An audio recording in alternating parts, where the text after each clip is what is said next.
kulanti wacan daawadayaal kusoo dhawaada barnaamij gaara oon kaga hadlayno wax ka dhacay showgii ay farxiyo kabayare ku qabatay magaalada Hargeysa ee maamulka Somaliland. maxaa ka dhacay showgii farxiyo kabayare, sidee wax u dhaceen, maxaa ka jira in fanaanada lagu magacaabo Hodan Cabdiraxmaan aysan ka qayb galin showgii farxiyo kabayare ku qabanaysay magaalada Hargeysa, maxaa ka jira sidoo kale inay iskaga baxday Hodan Cabdiraxmaan showgaasi kadib markii meesha uu ka dhacay qalad dhaxmaray fanaanada lagu magacaabo farxiyo kabayare iyo sayga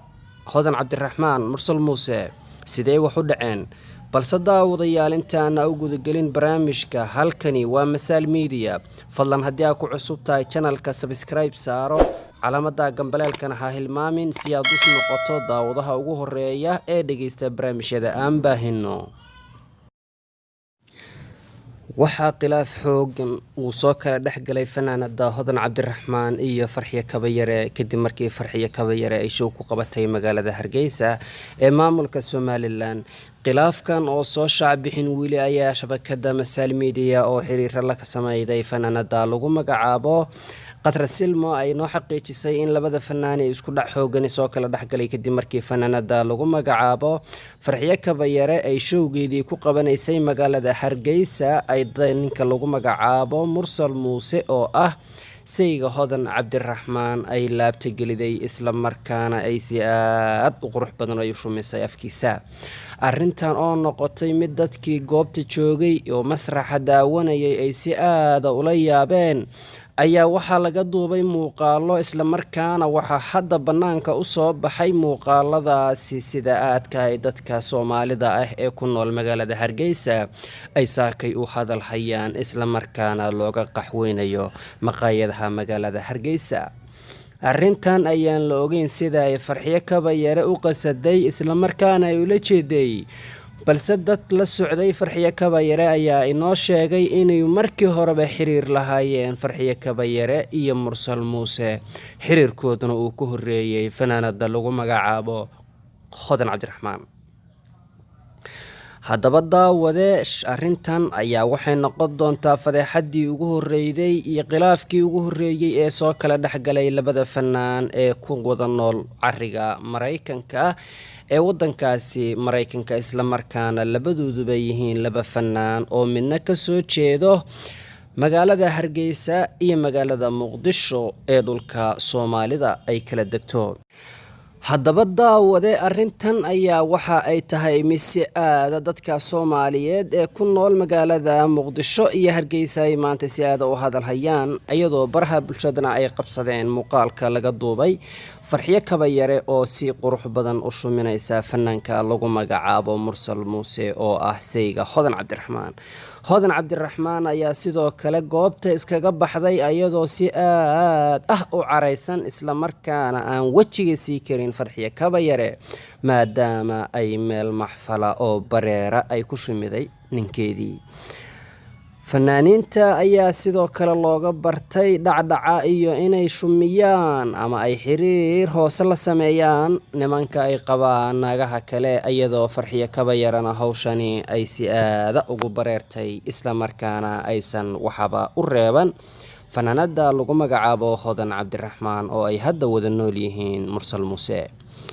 farxiyo kabayare ayaa showgeedii ay ku qabanaysay magaalada Hargeysa waxaa si aad u hareeyay qalalaase siyaasadeed iyo sidoo kale mid u dhaxeeyay xurguf soo jirtay muddooyinkii hore oo isla markaana farxiyo kabayare loo diiday inay show ku qabato magaalada Hargeysa horaantii sanadkii 2017 isla markaana ay iskaga laabatay dalka Mareykanka oo ay markii horeba ka soo socdaashay. arrintaas oo ay markii hore dhabarka ka riixayeen fanaaniinta ugu tunka weyn kuwa Somaliland, isla markaana ay kow ka tahay fanaanada lagu magacaabo Hodan Cabdiraxmaan, Qatra Silmo iyo dhowr fanaan oo iskarabsanaysay, isla markaana inkastoo aysan heshiis ahayn Qatra Silmo iyo Hodan Cabdiraxmaan oo mar hore booska lagala wareegay. haddaba Masaal Media oo xiriir kala duwan la sameysay dadka ku sugan magaalada Hargeysa ayaa waxaa loo soo dusiyay muuqaalka laga duubay farxiyo kabayare, anagoo muuqaalka idiin soo gudbi doona haddana waxaan si balbalaaran oo faahfaahsan uga hadli doonaa sida ay Farxiyo Kabayare arrintaasi ugu bareertay iyo sidii uu noqday wejiga Hodan Cabdiraxmaan oo goobta markaa joogtay isla markaana iskaga baxday showgaasi. balse dad aan la xiriirnay ayaa qaarkood waxay noo sheegeen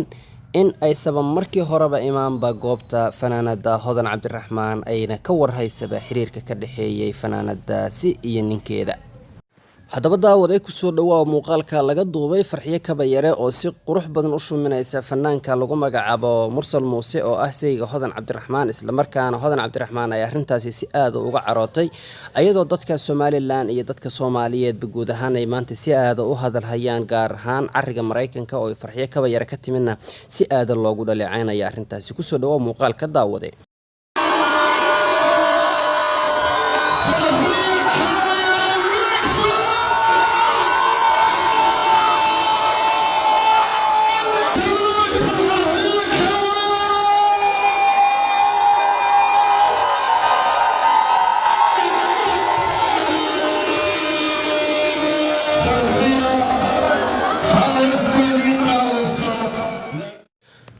kana waa muuqaal kale Farxiyo Kabayare oo sida ka muuqata muuqaalka aad arki doontaan fanaanada Hodan Cabdiraxmaan oo ka sii baxaysa masraxa isla markaana ka degaysa goobta ay ka heesaysay Farxiyo Kabayare.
haddii aan arrintan si aad looga gaarin ayaa waxay noqon doontaa in labada fanaan ee Hodan Cabdiraxmaan iyo Mursal Muuse ay kala tagaan isla markaana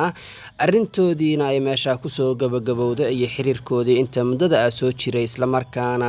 ay qadra silma u tahay arrintaasi farxad iyo guul ay ka gaartay nolosheeda hadiiba ay aragto Hodan Cabdiraxmaan iyo Mursal Muuse oo kala tagay isla markaana waxa arrintaas oo dhan ugu wacan baa la leeyahay fanaanada Farxiyo Kabayare oo markay masraxa saareed aan ka fiirsan qaladaad ay ku kacday ayadoo heesaysa isla markaana si aad laabta u gelisay isla markaana shumiday fanaanka lagu magacaabo Mursal Muuse ayadoo sidoo kale arrintaasina ay si aad uga carootay fanaanada Hodan Cabdiraxmaan isla markaana ay goobtaasi iskaga tagtay. haddaba daawada barnaamijkan ayaan si aad u dabagali doonaa waxaan idin soo gudbin doonaa xiriir aan la sameyn doona fanaanada Hodan Cabdiraxmaan iyo Mursal Muuse iyo Farxiyo Kabayare. waxaan sidoo kale idin soo gudbin doonaa marka ugu horeysa ee aan faahfaahin rasmi ah ka helno arrintan iyo sida ay u saameysay qoyskii dhisnaa ee Farxiyo Kabayare uga timid wadanka Mareykanka inay kala dirto.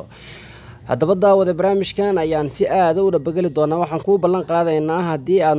nagu tixnaato inaan kuu soo gudbino xiriirada aan la sameynay fanaanada Hodan Cabdiraxmaan, Mursal Muuse, Farxiyo Kabayare iyo sidoo kale fanaanintii goobta ku sugnaa. waxaan sidoo kale isku dayi doonaa inaan arrintani ka dhiibano fikirkeena iyo sidoo kale inaan tala ka geysano sidii la iskugu soo celin lahaa khilaafkaas oo kala dhaxgalay qoyskaasi isla markaana aysan wanaagsaneyn in qoys Soomaaliyeed uu burburo waliba dad magac ku dhaxlay bulshada dhexdeeda si aadana looga garanayo. haddii arrintaani sidoo kale lagu guuleysan waayo ayaa waxaa la leeyahay waxa goobta ka maqanba oo arrintan sidoo kale ka maqan ninkii xalin lahaa waa Laab Saalax oo sidoo kale ciidamada Somaliland ay ka qabteen habeen dhaweed magaalada Laascaanood isla markaana ay xabsiga u taxaabeen asagoo ilaa hadda aan maxkamadda soo taagin isla markaana hadda qof maxbuus jawgii Farxiyo Kabayarana ka maqnaa. arrintan ayaa sidoo kale sii murjisay xaaladda iyo arrimaha oo isbiirsaday. farxiyo kabayare ayaa sidoo kale u muuqata fanaanad hadda booska ka riixanaysa Hodan Cabdiraxmaan, waxaana daawateen muuqaalo caddayn ah iyo sidoo kale barnaamijyo aad si aad uga bagateen arrintaasi. waxaan sidoo kale idiin soo gudbi doonaa wixii arrintaa ka soo kordha. haddii aad nagu cusub tahay subscribe saaro, calaamada gambaleelkana ha hilmaamin, muuqaalkana sidoo kale la wadaag saaxiibada oo ku maasan tahay daawashadaada.